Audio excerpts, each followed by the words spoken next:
She walked into the restaurant to arrest a corrupt police chief. What no one expected was that the real threat they feared was the woman bringing justice.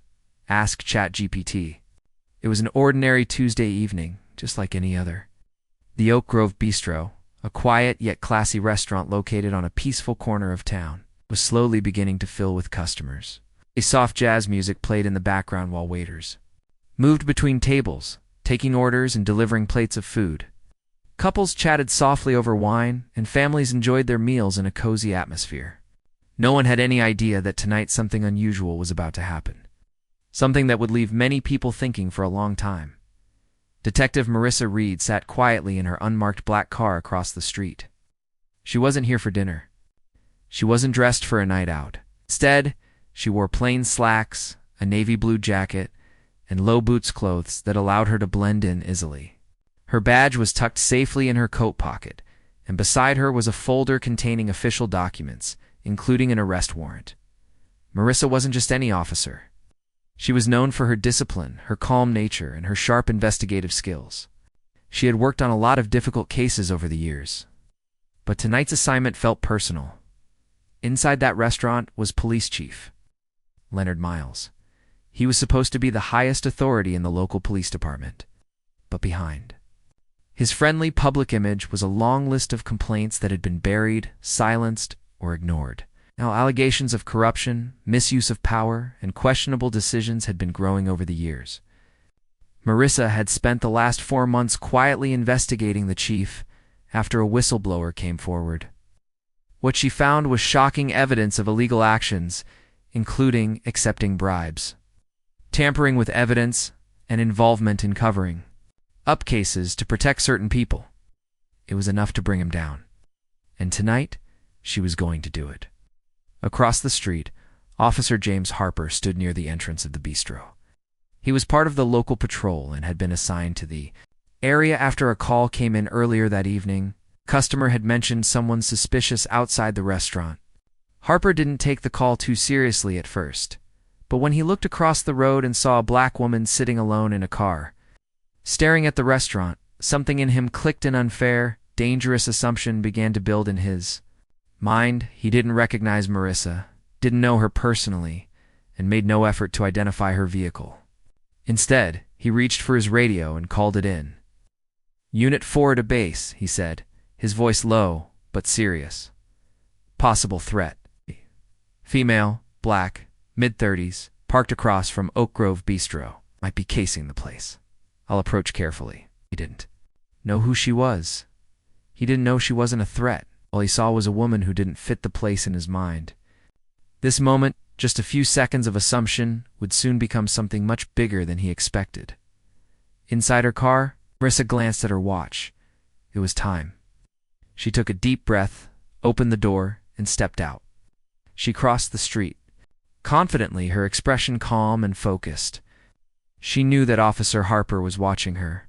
She noticed how his hand moved toward his holster, the slight tension in his stance, but she ignored it. This wasn't about him, at least not yet. As she entered the restaurant, the warm air and soft music wrapped around her. A few customers looked up from their meals, some surprised to see a serious-faced woman walking in alone.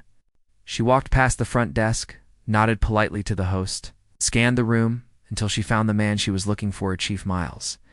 He was sitting in a corner booth, laughing with 2 men in suits, a glass of whiskey in his hand. He didn't see her yet. He had no idea what was coming. Back outside, Officer Harper frowned. He had watched her go in and felt uneasy. Something about her confidence bothered him. He decided to follow. He didn't ask for backup. He didn't check her identity. He just stepped through the doors, expecting trouble as he entered the restaurant. His eyes searched the room until he spotted her standing beside the police chief's table. From where he was standing, it looked like an argument was about to begin. Marissa had not raised her voice, but she was firm, her body language strong. Harper moved closer, hand still near his weapon, and called out, "Ma'am, I'm going to need you to step away from that table." Marissa slowly turned. For the first time, their eyes met. "Officer," she said clearly, "I suggest you take your hand off your weapon." There was a silence in the room. People paused mid-bite, unsure of what was going on. "Who are you?" Harper demanded. Now only a few feet away. She pulled out her badge slowly and held it up for him to see. "Detective Marissa Reed, State Bureau of Investigations." Harper blinked. The name meant nothing to him. He looked confused, still unsure what was happening. She turned back toward the chief. "Leonard Miles, you are under arrest for obstruction of justice, evidence tampering, and abuse of power." The two men sitting beside the chief looked shocked. Miles's face turned pale, stood up quickly, trying to keep his voice steady. "You've got to be kidding me." But Marissa wasn't kidding. Harper stood frozen, realization hitting him. The woman he had just labeled as a threat was here. With legal authority, she wasn't causing trouble, she was doing her job. And she was here to take down the highest-ranking officer in the city. Slowly, Harper lowered his hand. Shame crept up his spine. He stepped back quietly, allowing Marissa to do what she had come for. The tension in the room slowly began to fade. The whispers were already spreading across the tables. Phones were being pulled out.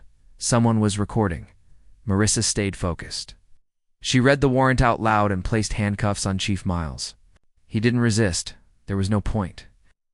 Everyone in that room knew something big had just happened. And it all started with a moment of misunderstanding, a flash of assumption, a woman who refused to be shaken.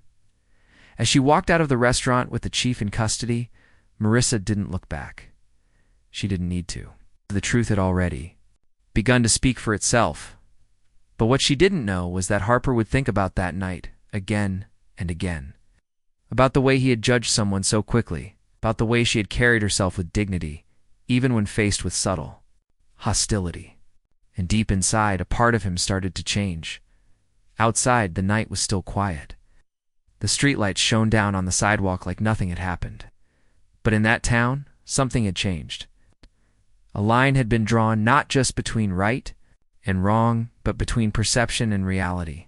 And the one who drew it had done so with calm courage, a clear purpose, and the quiet power of justice.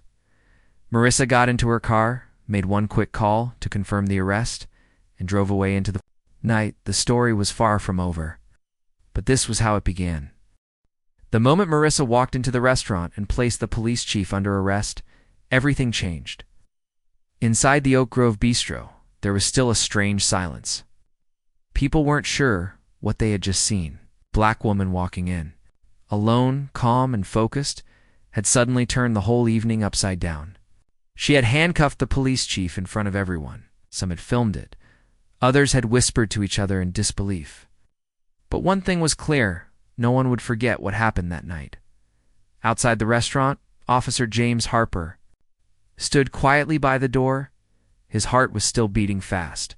A few minutes ago, he had believed that Marissa was a threat. He didn't recognize her, didn't check her identity, and had judged her based on how she looked. Now, he felt embarrassed. His face was red, and he avoided eye contact with her. Marissa didn't say anything to him. She simply led the chief to her car, placed him inside, drove away. But the story didn't end there. Later that night, Harper sat alone in his patrol car, staring at the steering wheel. He kept replaying the moment in his head, the way he had walked up to her, the way she had turned and calmly told him to take his hand off his weapon, the way she had spoken with complete confidence, unshaken by the tension. She hadn't been angry. She hadn't yelled. She had just done her job, and yet the first thing he saw in her was danger. That thought hit him hard. He had been a police officer for almost 10 years. He believed he was fair. He believed he treated people with respect. But something about that moment made him question himself deeply. Why hadn't he just asked for her ID first? Why hadn't he looked at her calmly instead of reacting with suspicion? He had no good answers. At the same time, Marissa sat quietly at her desk back at the department. The arrest had gone smoothly, but she knew this case was far from simple. The arrest of a police chief wasn't just a legal action. It was a political storm. She opened her folder and looked at the papers again. The documents she had collected over 4 months showed a dark side of the department. She had records of missing evidence in cases, confidential emails showing abuse of power, and statements from officers who were too scared to speak openly. This wasn't just about one man. This was about a broken system that had been protecting the wrong people. She leaned back in her chair and sighed. A storm was coming, and she had just lit the match. The next morning, news of the arrest had already spread across town.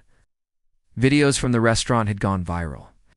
People on social media were arguing, some defending the chief, others calling Marissa a hero. On local news, her picture was shown with the headline, "Undercover Detective Arrests Police Chief During Dinner." Many people were shocked. They didn't even know who Marissa Reed was. She wasn't someone who often appeared in public. She didn't give interviews or chase the spotlight. She just did her job. But now everyone was talking about her. Some praised her bravery. Others questioned her motives. And a few even criticized her for embarrassing the police department. But Marissa didn't care about public opinion. She only cared about the truth. At the same time, Officer Harper was called into a meeting with his supervisor. He walked in nervously, expecting to be scolded. Instead, his supervisor looked at him seriously and said, "We need to talk about what happened last night." Harper nodded slowly. "You judged a fellow officer based on her appearance," the supervisor continued. "You failed to check her ID. You called her a threat without cause. Do you understand the weight of what you did?" Harper looked down. "Yes, sir," he said quietly. "You're lucky Detective Reed handled it with professionalism." This could have ended badly. Harper didn't argue. He knew it was true. But then his supervisor surprised him. "I want you to meet with her," he said. "Sit down and talk. Learn something. Not just about her job, but about your own bias." Harper agreed. He didn't want to avoid the conversation. Deep inside, he wanted to understand where he had gone wrong. A few days later, the meeting was arranged. Marissa was polite but distant. She didn't trust easily, especially when it came to officers who had treated her with suspicion. They sat across from each other in a quiet conference room. Harper took a deep breath and started the conversation. "I owe you an apology," he said. "I made a mistake. I saw you, and I assumed things that weren't true. I'm sorry." Marissa looked at him for a moment. Then she nodded. "I appreciate that. But understand, this isn't just about me. It's about something bigger. You're not the first to do it, and you won't be the last. But if you're willing to learn, that matters." Harper listened as she spoke about her experiences, how often she had been questioned, doubted, or ignored by people who didn't believe someone like her could hold power. She talked about walking into courtrooms and being mistaken for a secretary. She talked about facing resistance from other officers just because she wasn't what they expected. And Harper listened. Really listened.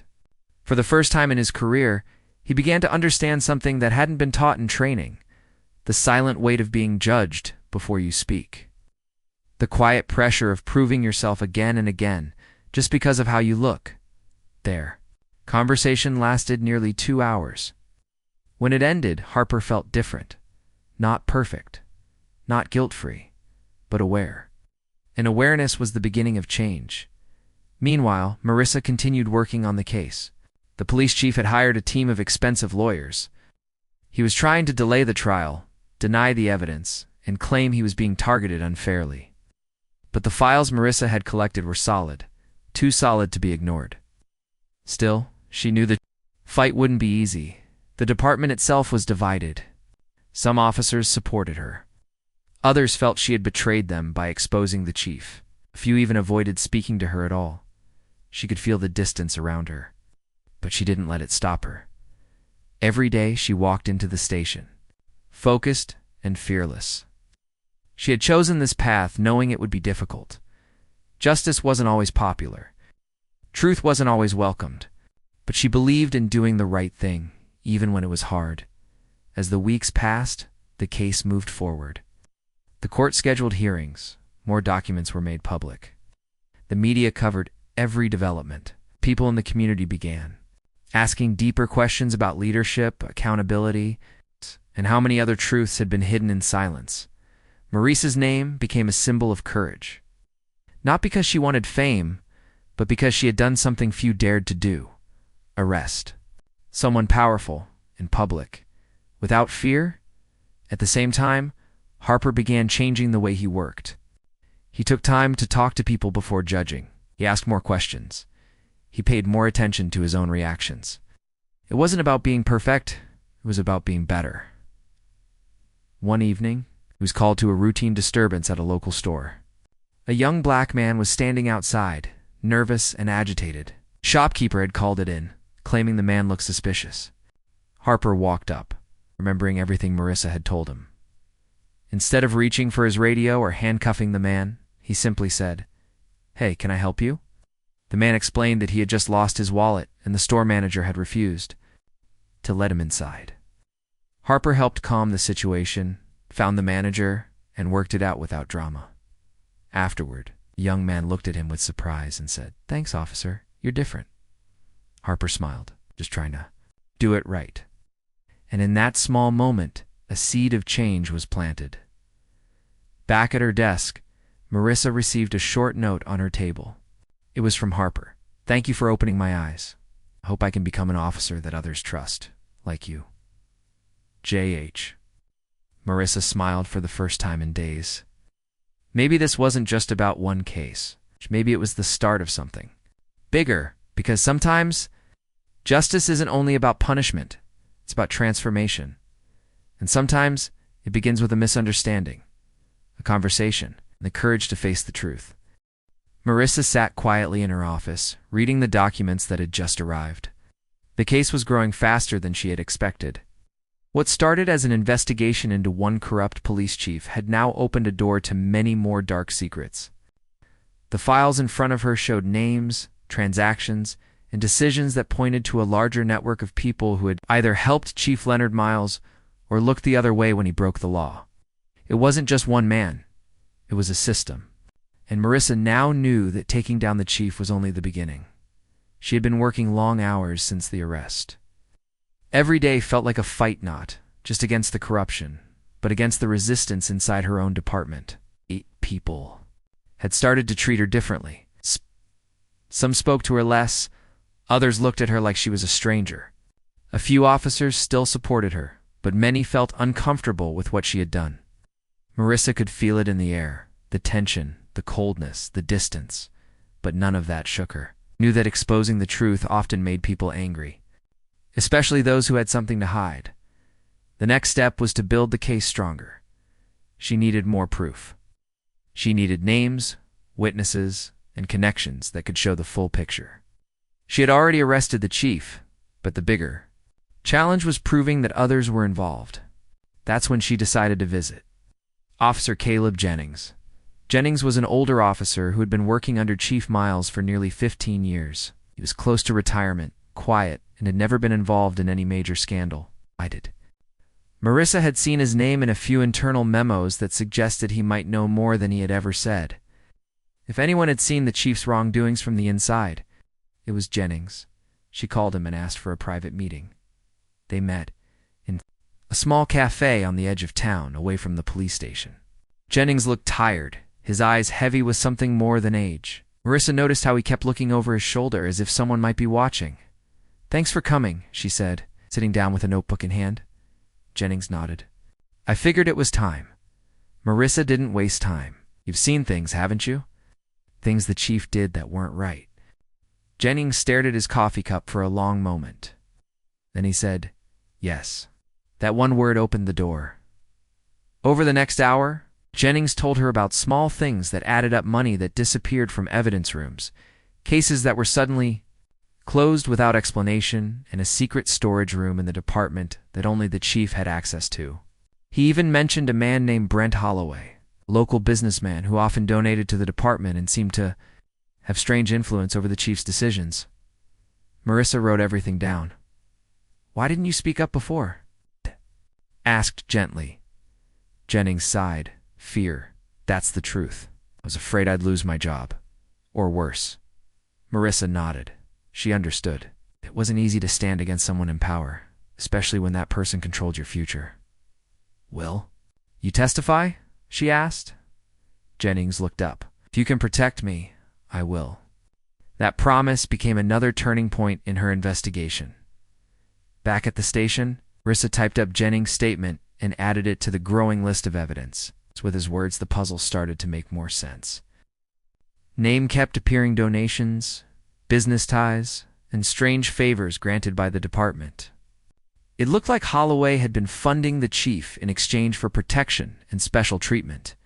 The deeper Marissa looked, the uglier the truth became. One afternoon, while reviewing financial records, she discovered something shocking, Brent.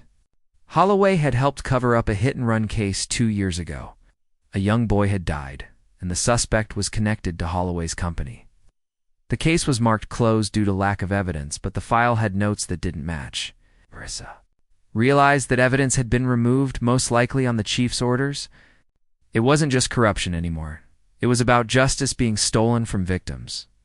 She visited the boy's mother, Mrs. Linda Carr, a woman who had spent the last 2 years begging for answers. When Marissa told her what she had found, Linda broke down crying. "All this time I thought no one cared," she said between tears. Marissa promised her, "I care, and I will do everything I can to make sure your son gets justice." The next few days were a blur of interviews, phone calls, and more digging. Marissa was building a case not only against Chief Miles but also against Brent Holloway and several others who had helped cover his crimes. She was getting closer to the full truth, but with each step forward, the pressure grew heavier. She started getting strange phone calls at night, silence on the other end. One morning, she found her car tires slashed outside her apartment. Someone was trying to scare her. Marissa didn't back down. She reported everything, but she didn't let it distract her. Fear had no power over her anymore. Then something unexpected happened. Officer James Harper walked into her office one afternoon. He'd barely spoken to her since their last meeting, but now he looked serious, almost nervous. "I heard something," he said. "I think you should know." He had overheard 2 officers in the locker room talking about deleting body cam footage from a case Marissa had been investigating. They were afraid the footage showed Chief Miles helping a suspect escape. If that evidence was destroyed, part of her case could fall apart. Marissa listened carefully. "Do you know where the footage is?" Harper nodded. "I think I can get it." That was the moment when Harper truly began to earn her trust. Together, they worked quietly to recover the footage before it was deleted. Harper used his access to the digital evidence system and found a backup copy that hadn't been touched. They watched it together. The video showed exactly what they feared: Chief Miles giving instructions to release a man who had been arrested for drug trafficking. The man was later connected to Brent Holloway's company. With this video, the case became bulletproof. Marissa prepared the arrest warrants for 2 more people: Brent Holloway and the officer who had tried to delete the footage. The arrests were made early in the morning to avoid public drama. News spread quickly. Now people were seeing the full picture. The police chief wasn't just a bad man. He was part of a web of corruption that had spread through the town like poison. The mayor was forced to make a public statement. She praised Maurice's bravery and promised reforms in the police department.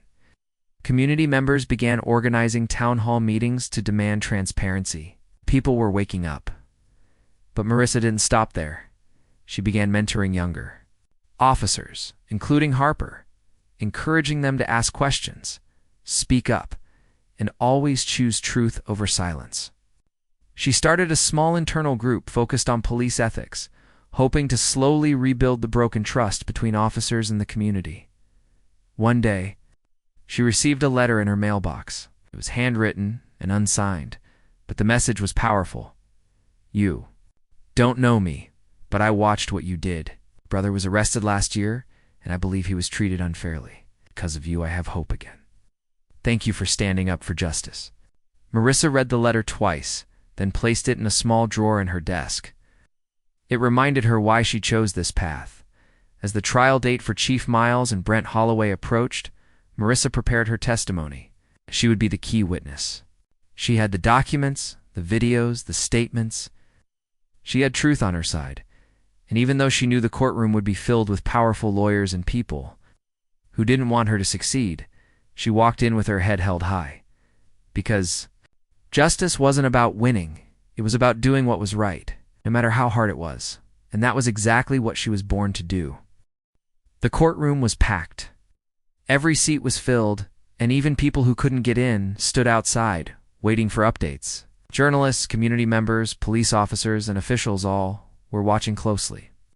Everyone knew this case wasn't ordinary.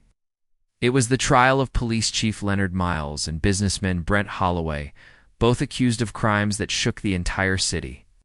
And at the heart of this storm stood Detective Marissa Reed, the woman who had uncovered everything. Marissa sat quietly at the witness table, calm but alert. She had prepared for this moment for weeks. She had gone through every piece of evidence again and again. Her files were organized, her statements ready.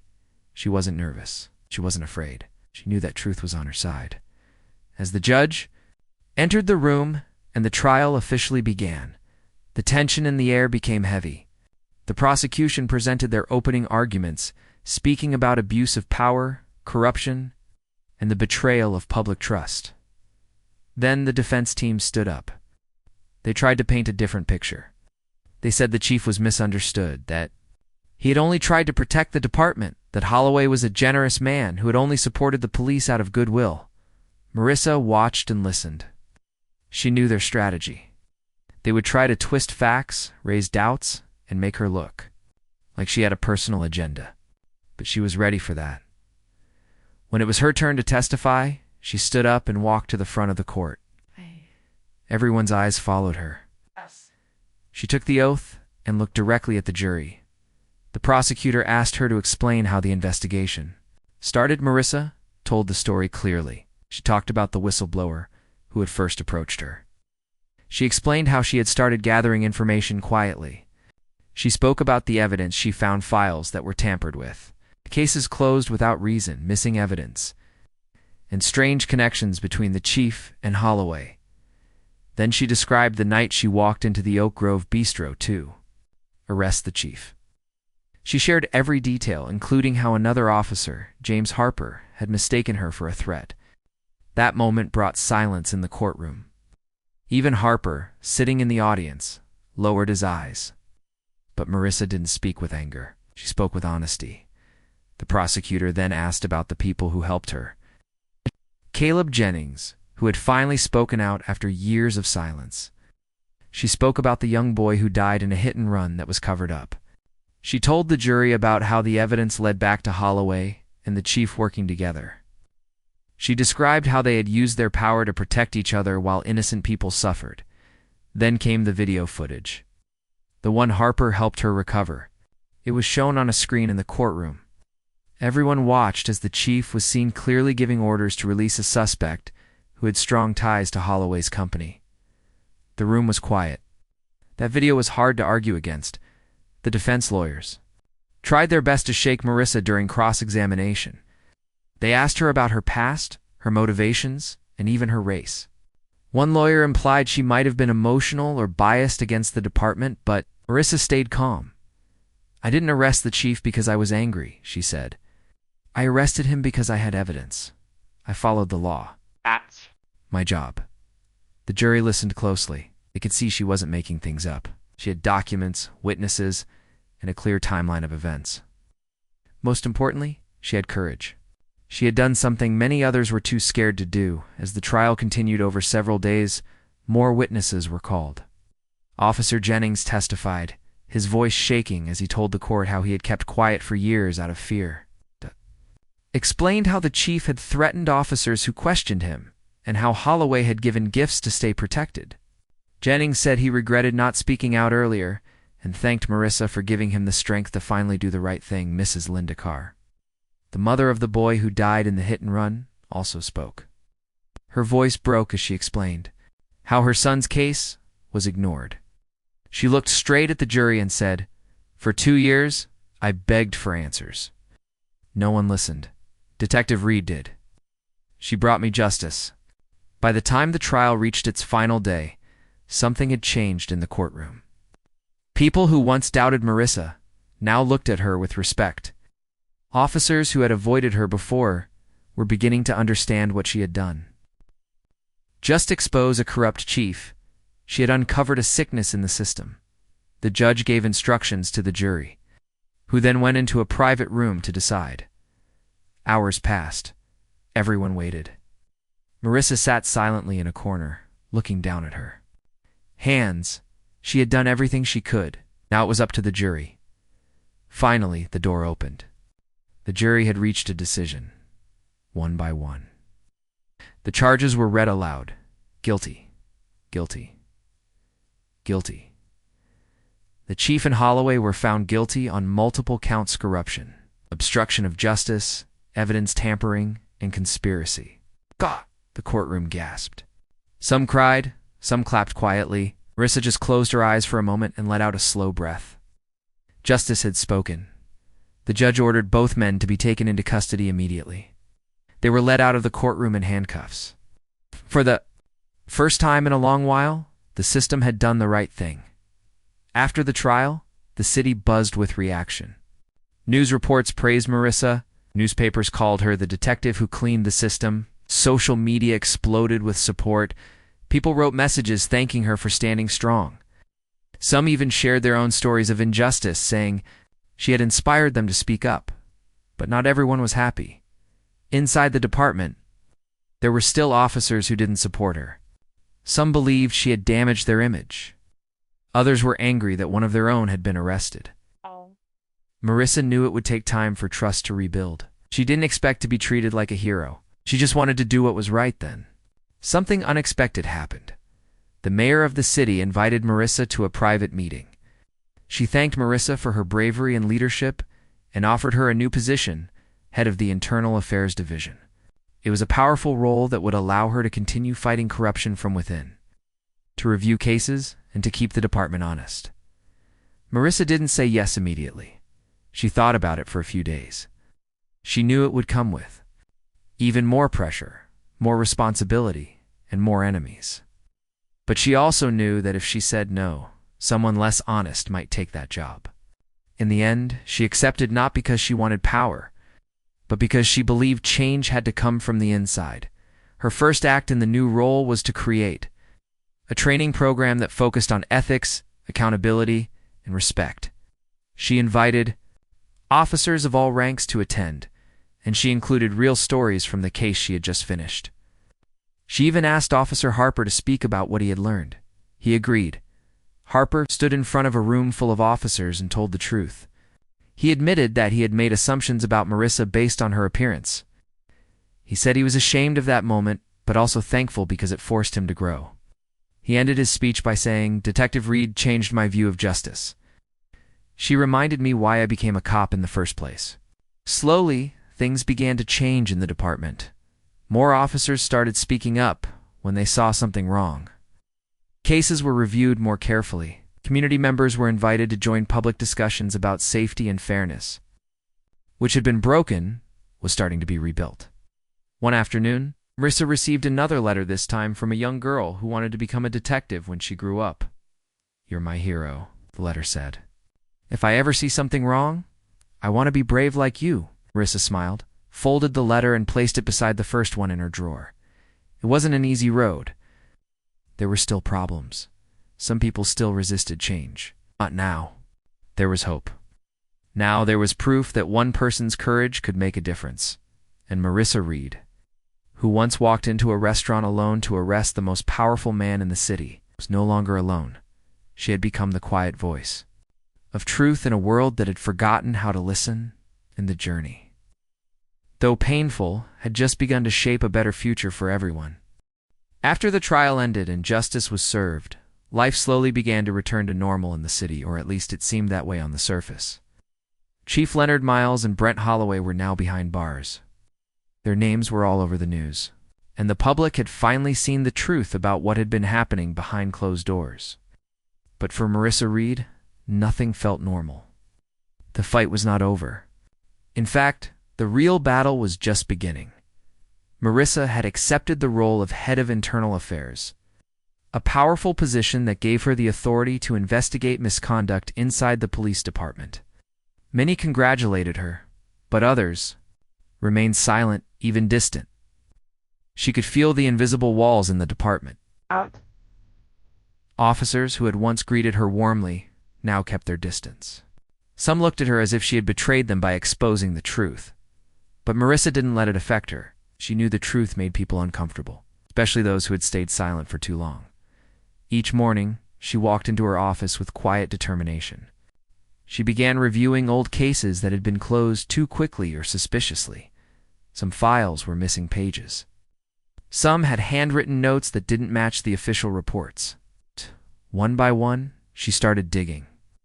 And what she found only confirmed her belief that the department needed deep cleaning, not just on paper, but in its culture and values.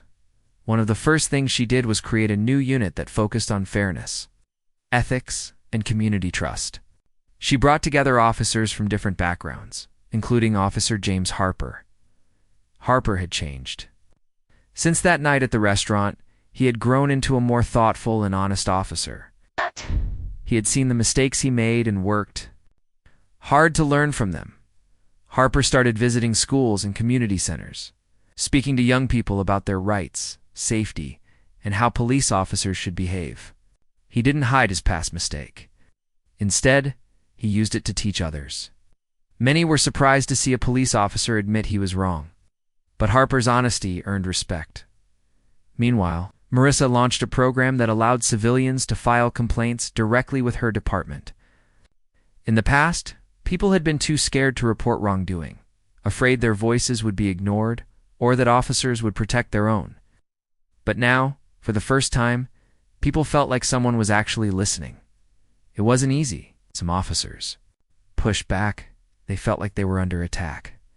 They whispered about Marissa in the hallways, saying she was ruining the department's image. But slowly, the truth began to rise above the noise. Officers who had once defended the old ways began to understand that accountability didn't make the department weaker, it made it stronger. One evening, Marissa received a phone call from Mrs. Linda Carr, the mother, who had lost her son in the hit-and-run accident. "I just wanted to say thank you again," Linda said softly, "for not forgetting him, for bringing us peace." Marissa smiled, holding back tears. He deserved justice. And so did you. It was moments like these that reminded Marissa why she had taken this difficult path. She wasn't doing it for praise or recognition. She was doing it because justice wasn't just a word, it was a promise. Promise that everyone deserved to be treated fairly, no matter who they were. Then came an unexpected challenge. A well-known officer in the department, Lieutenant Aaron Steele, was found to have ignored multiple complaints over the years. Marissa received anonymous tips and began investigating quietly. What she found was troubling. Steele had protected certain officers who abused their power. He had covered up mistakes and silenced victims by threatening them or offering favors. He was respected by many, but behind the scenes he was part of the same culture that Marissa had been fighting to break. She knew that going after him would bring backlash. He had strong connections and friends in high places, but Marissa didn't hesitate. She gathered the evidence carefully. She interviewed victims, listened to their stories, and built the case. When she finally brought the report to the mayor, there was silence in the room. "You're sure about this?" the mayor asked. "Yes," Marissa replied. "I wouldn't bring it to you if I wasn't." The mayor nodded slowly. "Then we'll move forward. But be prepared. This won't be easy." The news broke the next day. Lieutenant Steele was suspended and put under investigation. Shook the department even more than the chief's arrest had. Steele had been seen as a symbol of stability. But now people began to understand that respect and power meant nothing. Without honesty, Marissa faced more criticism. Angry emails, harsh letters, and even threats. But she also received messages of hope. Young officers came to her privately, thanking her for showing them a better path. Community leaders reached out, offering their support. Slowly, a new kind of strength began to grow inside the department, not the kind built on fear or silence, but on truth and trust. One morning, Marissa held a meeting with her team. She brought in Harper and other officers who had started to lead by example. She asked them one simple question: what kind of department do you want to leave behind? The room was quiet at first. Then Harper spoke. "I want to leave behind a department that listens, that doesn't judge someone by how they look, that admits its mistakes and learns from them." Others nodded. A young female officer added, "I want to be proud to wear this badge not because I have power, but because I use it to protect the right people." Marissa felt a deep sense of pride. These were the seeds of change she had been planting. Now, they were starting to grow. Weeks passed, then months. The department began to look different, not just on the outside, but from within. New policies were introduced. Officers were required to attend workshops on bias, community relationships, and accountability. Those who resisted the change had to make a choice: adapt or step aside. Marissa continued to lead with quiet strength. She didn't raise her voice to gain attention. She didn't demand praise. She simply did her job with honesty, clarity, and courage. One day she visited the Oak Grove Bistro, again the same place where it all began. She walked in alone, just like before. But this time, people recognized her. A waiter smiled and said, "Glad to see you again, detective." She nodded politely, remembering that night when everything changed. It felt like a lifetime ago as she sat down to have a quiet meal. A young black girl and her mother approached her table. The girl looked nervous but excited. "Are you Detective Reed?" she asked. Marissa smiled. "Yes, I am." "My name is Zoe," the girl said. "Want to be just like you when I grow up?" Marissa leaned down and said softly, "Then always be honest. Always ask questions. And never be afraid to stand up for what's right even when it's hard." Zoe nodded with wide eyes, and her mother thanked Marissa with tears in her eyes. Later, that evening, as Marissa walked back to her car, she looked up at the sky. The stars were shining, and the city was quiet. For the first time in a long time, she felt peace. Not because the fight was over, because she knew she was no longer fighting alone. She had lit a fire of truth. Now others were carrying the light forward. The department still had work to do. Mistakes would still happen. But now, there were people inside who cared enough to fix them. People who had been silent before were now speaking up. And the community, once broken, was beginning to trust again. Marissa Reed, the detective who walked into a restaurant to arrest a powerful man, had changed everything, not with violence, not with hate, but with truth, bravery, and quiet strength.